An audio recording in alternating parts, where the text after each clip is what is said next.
The Surfing Violinist presents Hurricane Beryl 2024, Surf Vlog 43.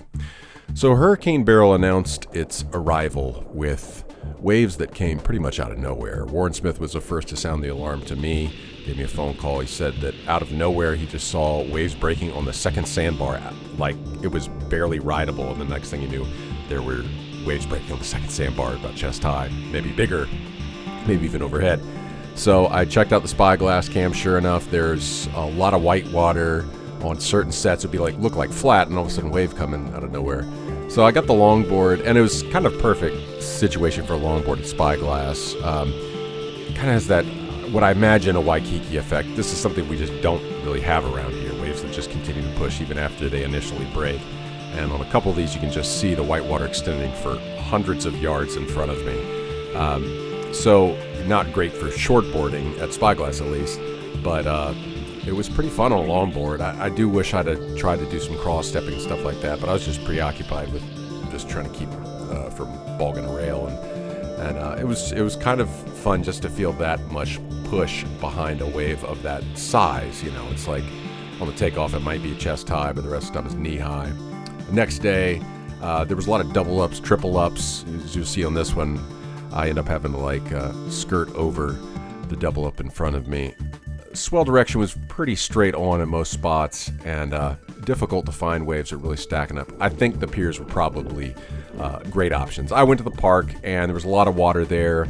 It was breaking very hard on the inside, and there was a lot of backwash. You'll see the longboard was treated like a feather when I came up to this backwash right here.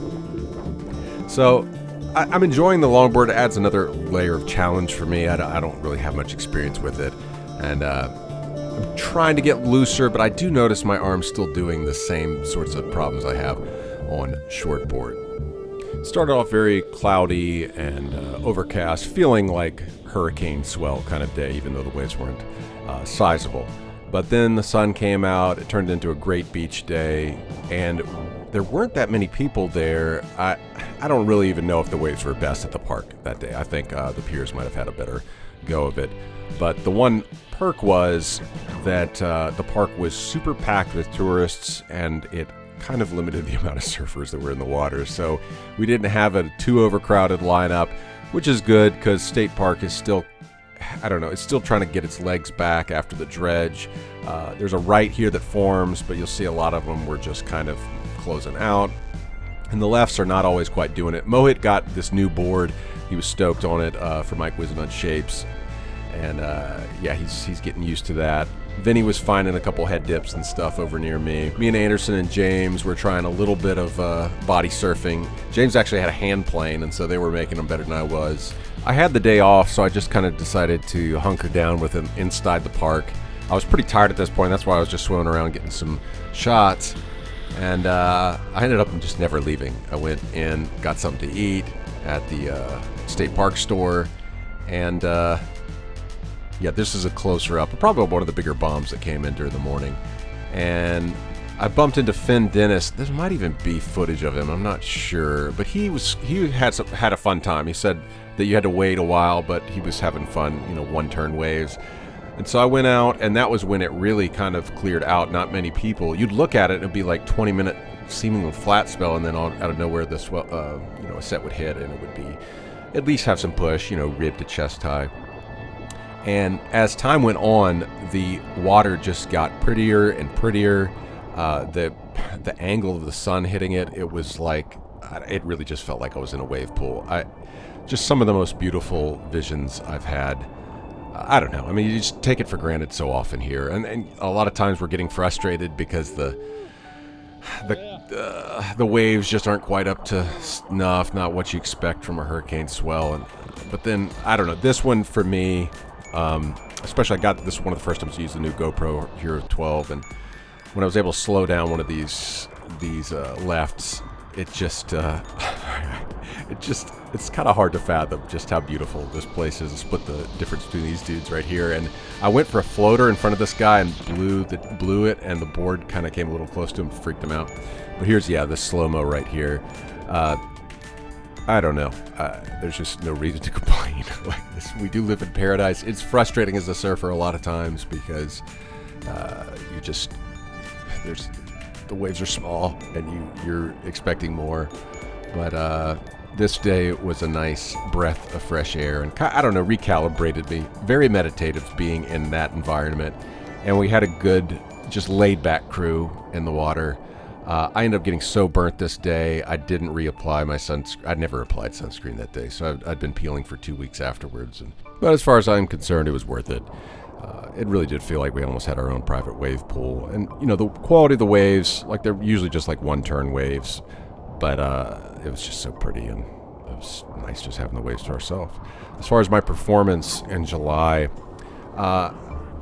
yeah, I am glad to have the spyglass cam when I'm surfing there, as well as the GoPro footage, because sometimes the GoPro footage you don't get the full picture of what you're doing wrong. But a lot of the times I'm just not leaning in all the way into my turns, my bottom turns. I'm not getting a more vertical approach. We got some footage here from, I believe it's Tropical Storm Chris at the end of June, which didn't squeak it into the Alberto vlog. But on a lot of these, like, I don't know, in some ways I am making progress, but a lot of the times I'm not really doing a bottom turn. I'm just having to throw the board up. It's basically just a glorified pump. You know, sometimes can't be helped, I guess, because the waves are so short. But here, I just blew that one. On one of these, though, I'm still doing that thing with my arm right there, where it's like I tilt my elbow out, kind of like akimbo, with my fist is like towards my chest, and not very aesthetically pleasing. And I think the aesthetic thing, it does really figure into your performance. It does really start to affect your flow. On this one, I notice in the just actually after looking at the footage, I didn't even notice it at the time, but there's a section down the line, and I was so fixated in my mind about trying to do like a bottom turn, which I didn't even really do there, trying to hit it on that first section, that if I'd have just pumped down the line, I could have hit that section coming towards me, tried to air. I never think about airs. I don't really feel equipped for it, but I could have at least done a foam bounce. I think I got one left in here, and you'll see on this one, like I at least get the board on top and ride it out, so a successful re-entry, but I'm